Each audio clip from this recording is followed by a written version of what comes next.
Abogados de Reddit, ¿cuál fue el momento de mayor sorpresa que han vivido? Representé a un fontanero que arrancó un suelo de baldosas para sustituir una tubería. Puso una nueva baldosa encima, pero advirtió a los propietarios que no caminaran sobre ella durante 48 horas. Hizo hincapié en que tampoco debían dejar que sus hijos o sus perros caminaran sobre ella. Ellos caminaron sobre ella, pero alegaron que los defectos se debían a una instalación incorrecta. Hicimos que un experto hiciera un informe que confirmó que era coherente con una instalación adecuada, pero que la gente había caminado sobre ella demasiado pronto. Los propietarios locos fueron a juicio por ello, y su divulgación de pruebas incluyó una serie de fotografías. Una de las fotografías tenía en primer plano una baldosa que estaba inclinada hacia arriba, el fondo mostraba muy claramente la pata de un perro presionando el otro extremo de la baldosa. No se trataba tanto de una situación de los atrapé, sino de que se atrapé a sí mismos. ¿Cómo puede la gente ir descaradamente en contra de lo que se le dice y luego intentar llevarlo a los tribunales? Supongo que pasa todo el tiempo, así que no debería sorprenderme demasiado, pero es que... Vamos, te dieron instrucciones explícitas. No te fue bien en el jardín de infantes. Historia 2. Mi hermano es abogado. Tenía un caso en el que el tipo dijo que había quedado discapacitado permanentemente debido a un accidente de trabajo. En una declaración, mi hermano escuchó al tipo hablar sobre remodelar su casa. Ya estaba gastando el dinero que pensaba que iba a recibir. Mi hermano pasó por la casa para ver cuánto trabajo se estaba haciendo y vio al tipo cargando paquetes de tejas para techos por una escalera hasta el techo. Esto fue antes de los teléfonos inteligentes, así que condujo hasta Best Buy, compró una cámara de vídeo, luego regresó y grabó al tipo. Hizo copias y se las envió al otro abogado.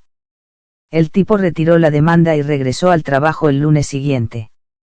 El cliente de mi hermano no quería pagar por la cámara de vídeo.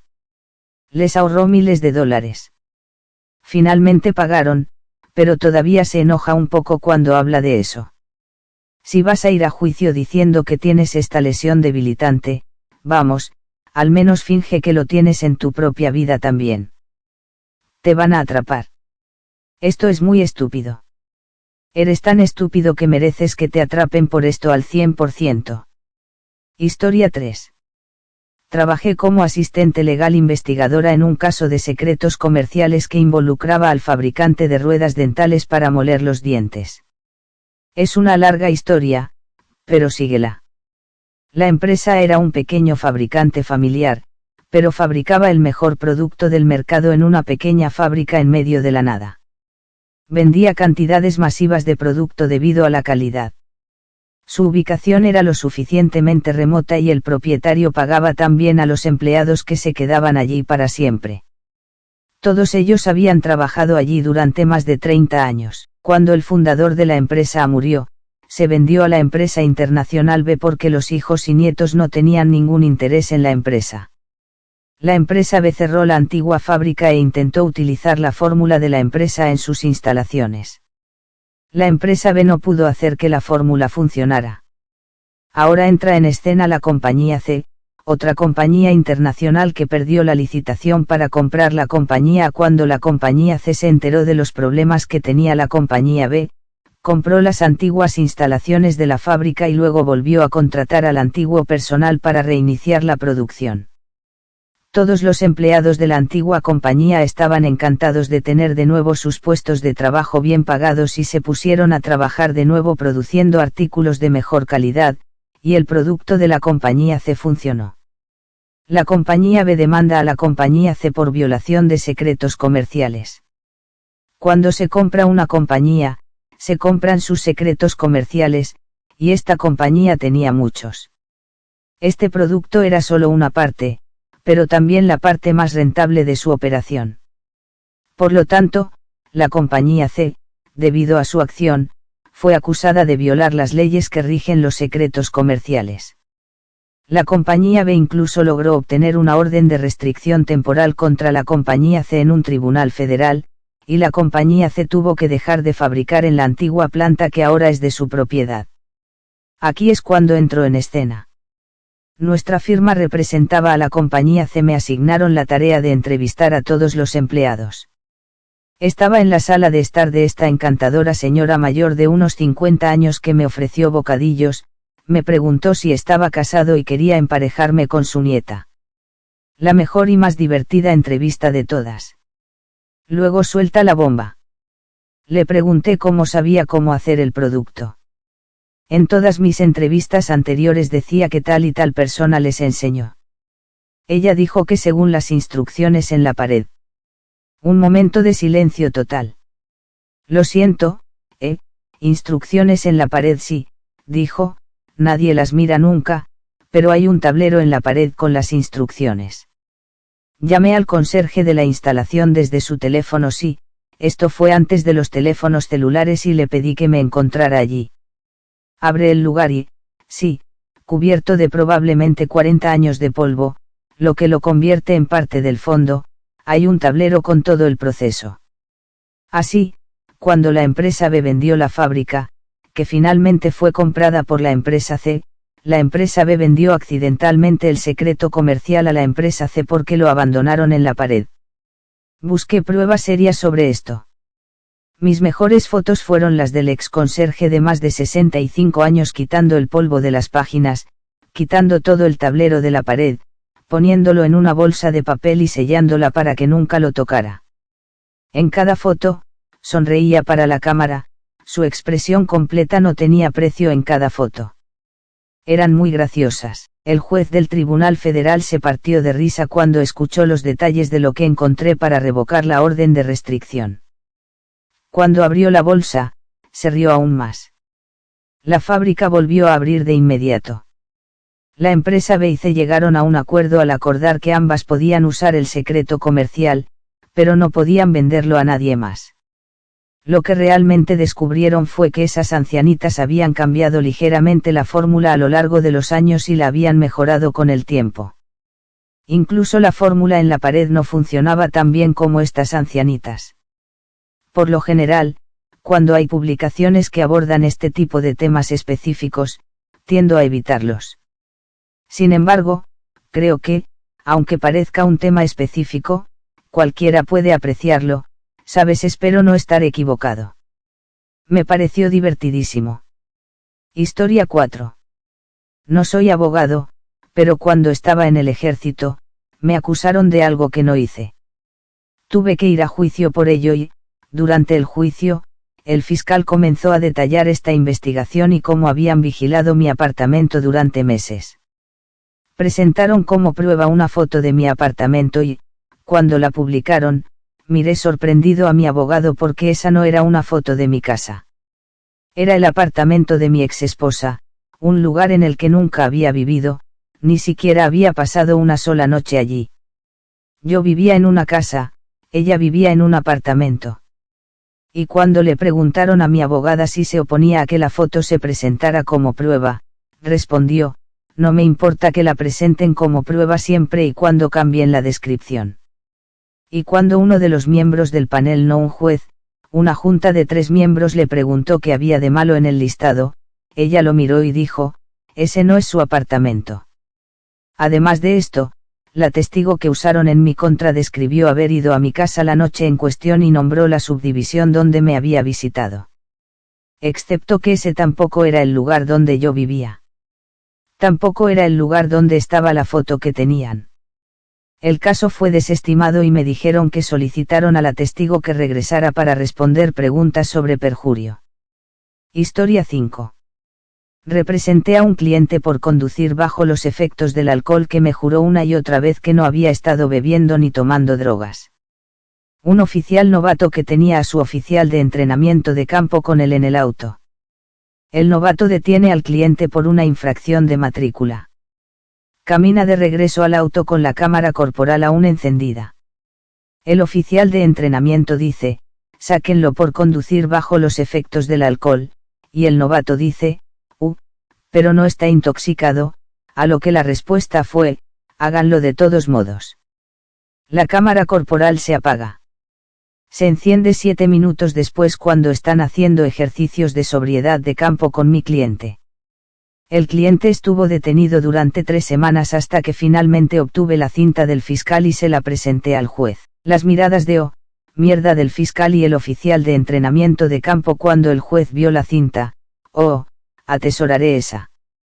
El juez le escribió al jefe de policía una carta diciendo que el oficial de entrenamiento de campo estaba muerto para él y que negaría cada orden de registro que intentara obtener a partir de entonces por ser un mentiroso.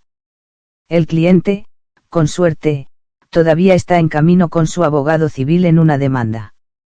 Mire, esto puede ser un tema candente, no lo sé, pero si los policías tienen cámaras corporales, porque pueden apagarlas, están allí para demostrar que lo que hace el policía es, no sé, legal o al menos tiene sentido. Si pueden simplemente apagarlas cuando están a punto de hacer algo malo y lo saben, ¿qué está pasando allí de todos modos? Se acabó la perorata. Historia 6. Mi único contratista de prueba completo que estafó a mi cliente, que no era ningún santo. Revisé todo el contrato donde se detallaba cada subcontratista, y él aceptó que cada línea fuera parte del contrato. Aceptó el total. Lo que no hizo fue enumerar las ganancias. Mi última pregunta fue, ¿dónde está su ganancia en este contrato? No obtuvo respuesta. Tal como está escrito, estaba trabajando gratis. El juez desestimó el caso sin que yo tuviera que presentar mi versión. Historia 7. Mi cliente era una mujer que trabajaba en una planta empacadora de carne. Su guante solo le daban el tipo suelto porque era más barato, se quedó atrapado en la máquina y perdió el brazo. Demandamos a los dueños de la planta por el problema del guante. También demandamos al fabricante de la máquina por no incluir el protector de manos requerido. Luego demandamos al distribuidor por estar en la cadena de venta, pero realmente no pensamos que jugaran un papel importante. El fabricante juró que incluía un protector de manos y dijo que el dueño de la planta debe haber usado una amoladora para quitárselo. Durante una declaración del dueño de la empresa de distribución, aparece con los documentos de venta que se suponía que debía haber entregado semanas antes. Resulta que había una nota en letra pequeña al final de la cual él no sabía nada y que decía que la venta era sin el protector de manos, lo cual es contra la ley. Se lo señalé y terminamos llegando a un acuerdo esa tarde con el distribuidor. La mujer recibió el pago de todas sus facturas médicas, dinero para una prótesis y una serie de daños por dolor y sufrimiento. Me gusta escuchar que cosas como esta funcionan para la empleada. Aún odio oír que sucedieron en primer lugar. Eso es muy duro para ella y espero que ahora esté bien. Estoy segura de que el acuerdo no le hizo daño. Historia 8. No soy abogado, pero una vez me representé a mí mismo en una disputa por una multa por exceso de velocidad. El oficial supuestamente me pilló conduciendo a exceso de velocidad con su radar. Después de que terminó de presentar su caso, pude interrogarlo. Ahora bien, fue bastante bueno a la hora de proporcionar pruebas de la precisión de la unidad de radar, diciendo que había probado el radar antes y después de su turno con los diapasones que venían con el radar. Incluso tenía los certificados de fábrica para los diapasones. Pero lo que no se dio cuenta fue que los certificados estaban fechados en 1995, y yo sabía que esos diapasones no habían sido recertificados calibrados desde que salieron de la fábrica en 1995 porque calibrar los diapasones no era un procedimiento estándar para mi policía local. Entonces le expuse todo eso y le pregunté cómo podía estar seguro de que el radar era preciso, ya que no podíamos estar seguros de que los diapasones que usaba fueran precisos. Simplemente se puso a hablar sin parar sobre cómo había estado usando el radar durante mucho tiempo y siempre funcionaba bien. En ese momento, me sentía bastante bien y pensé que lo había ganado, pero el juez me declaró culpable de todos modos, diciendo que la estimación visual de la velocidad del oficial era suficiente para condenarme incluso si la evidencia del radar está en duda. Para algunas cosas, podría aceptar esto. Para el exceso de velocidad, no lo sé. Supongo que depende de cuántos autos haya a tu alrededor, no si obviamente vas mucho más rápido que los autos que te rodean, entonces probablemente estés acelerando. Pero si es como si estuvieras disparando por una carretera, es un poco difícil saberlo solo por las imágenes. Eso me suena un poco a tontería. Historia 9. No soy abogado. Estaba llevando a mi ex a los tribunales por la custodia de mi hijo. Había compilado un expediente de 150 páginas con un informe de los servicios de protección infantil, ya que había abusos en el hogar, mensajes de texto y toneladas de registros de desacato a nuestro acuerdo anterior. Mi hija tiene un abogado asignado por el tribunal. Eso es normal en estos casos que, después de leer todos los materiales y hablar con todas las partes, se puso de parte de mi abogado y de mí. Mi ex decidió representarse a sí mismo porque Hughes, supongo. Antes de que se escuchara el caso, en el pasillo fuera de la sala del tribunal, me dio un acuerdo que escribió a máquina en el que me otorgaría la custodia, así como algunas disposiciones generosas para ella. Rechacé cortésmente porque estábamos seguros de que obtendríamos mucho más en el juicio. Se llamó al caso y se presentaron los testimonios. Ella montó el espectáculo más hilarante, loco y vergonzoso para el tribunal. En su testimonio final, intentó entregarle al juez el acuerdo que intentó darnos. El juez se negó a aceptarlo. No puedes simplemente entregarme cosas. Así no es como se presentan las cosas como evidencia. No voy a leer eso. Ella está discutiendo con el juez, gritándole y perdiendo la cabeza.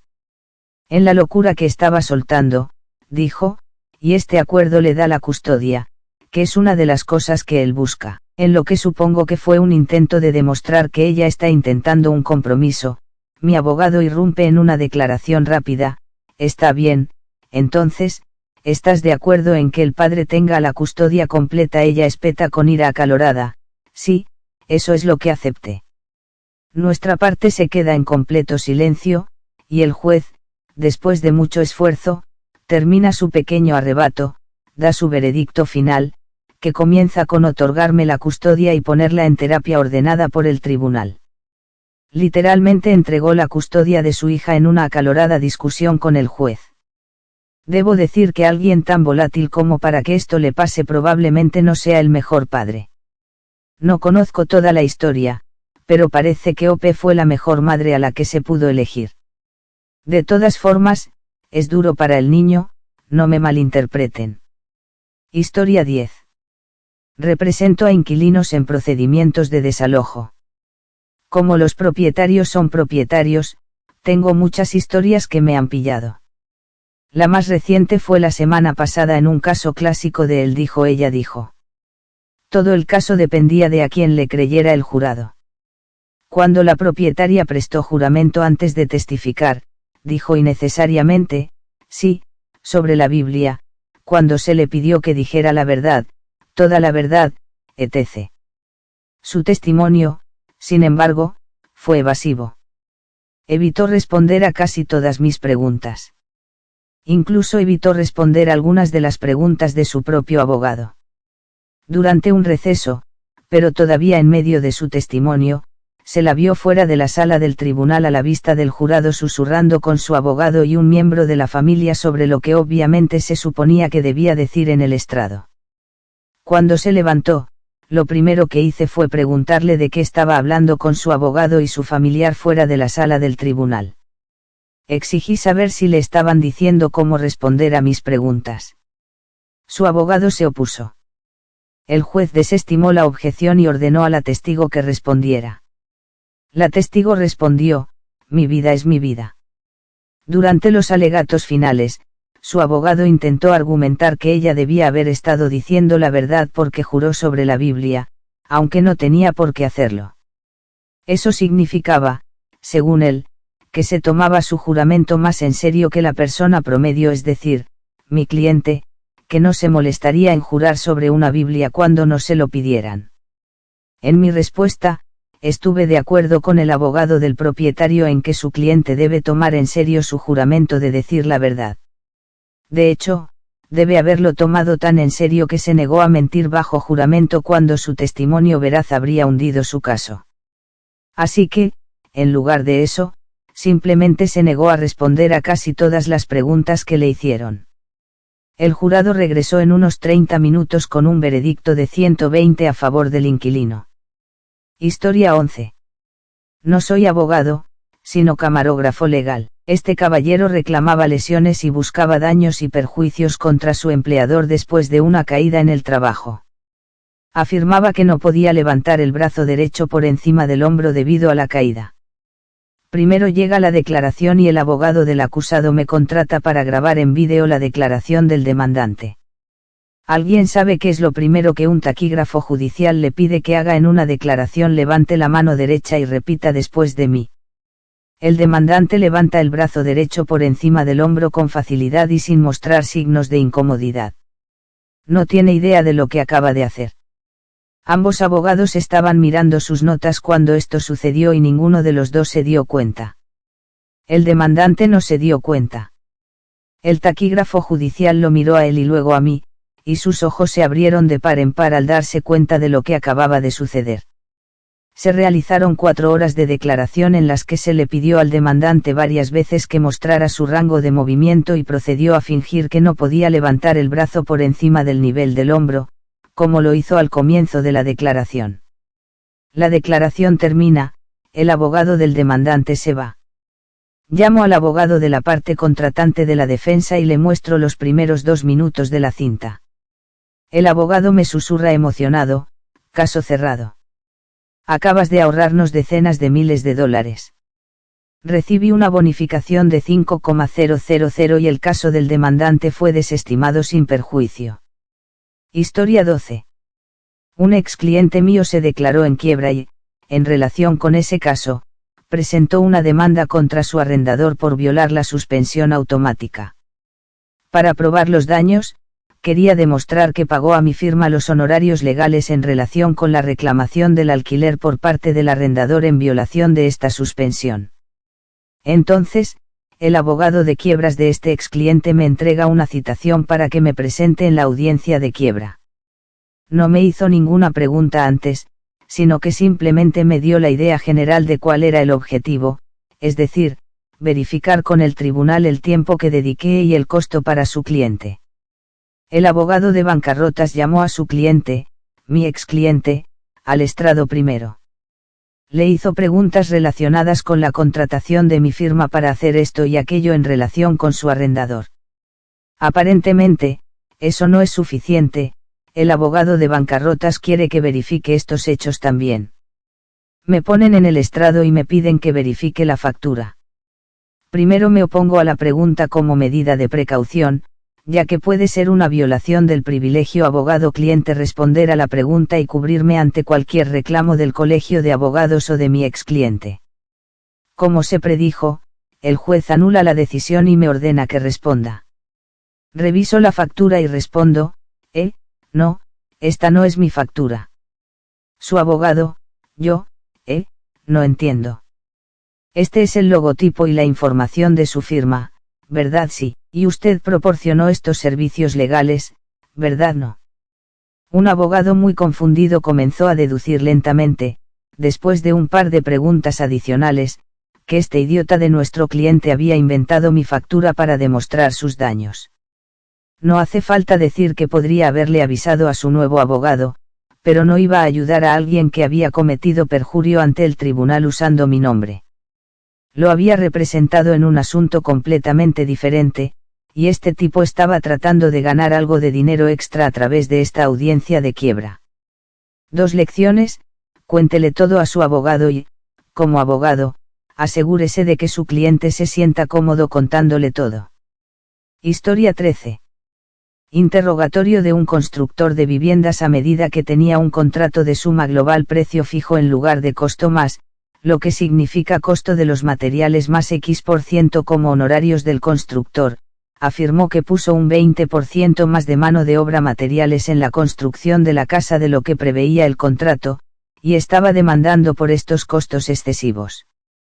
Le estaba preguntando sobre un correo electrónico que envié a mi cliente para negociar el precio de la construcción, y él me responde que sabía que no podría construirla por ese precio.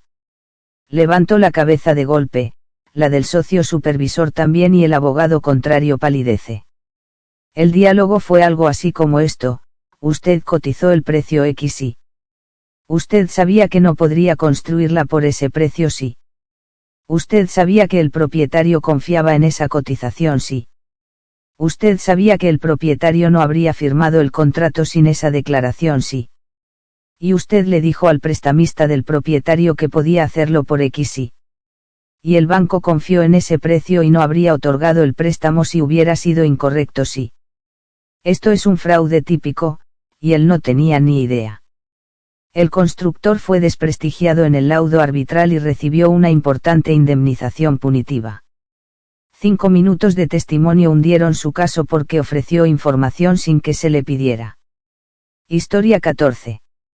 Mi abuelo me ha contado esta historia al menos 100 veces, pero siempre es entretenida. Era presidente del jurado en un juicio por asesinato en un pequeño pueblo de Tennessee. 2 tipos discutieron en un bar con la víctima. Los 2 tipos se fueron a casa, cogieron un rifle, volvieron y le dispararon al tipo en la cabeza. Meses después, durante el juicio, los 2 tipos reciben una paliza de pruebas y testimonios de testigos oculares. Estos tipos eran idiotas y dejaron un enorme rastro de pruebas. Mientras las pruebas están a punto de concluir y los acusan de asesinato, el fiscal pone el último clavo en el ataúd, un testigo sorpresa que resultó ser el tipo al que supuestamente habían asesinado. Estos 2 idiotas habían disparado a la persona equivocada, que estaba en el lugar equivocado en el momento equivocado, y llevaba la ropa equivocada. Puedes imaginarte ser uno de esos tipos. Sería muy molesto decir, al menos atrapamos al tipo. Iremos a la cárcel, pero bueno, hicimos lo que nos propusimos. En realidad, lo único que sé es que me cabrearía. De verdad, si me pillaran en cualquiera de estos momentos de sorpresa, me cabrearía bastante. Pero leerlos fue muy satisfactorio, y espero que escucharlos también lo fuera. También espero que tengas un día o una noche maravillosos donde quiera que estés, y nos vemos en el próximo.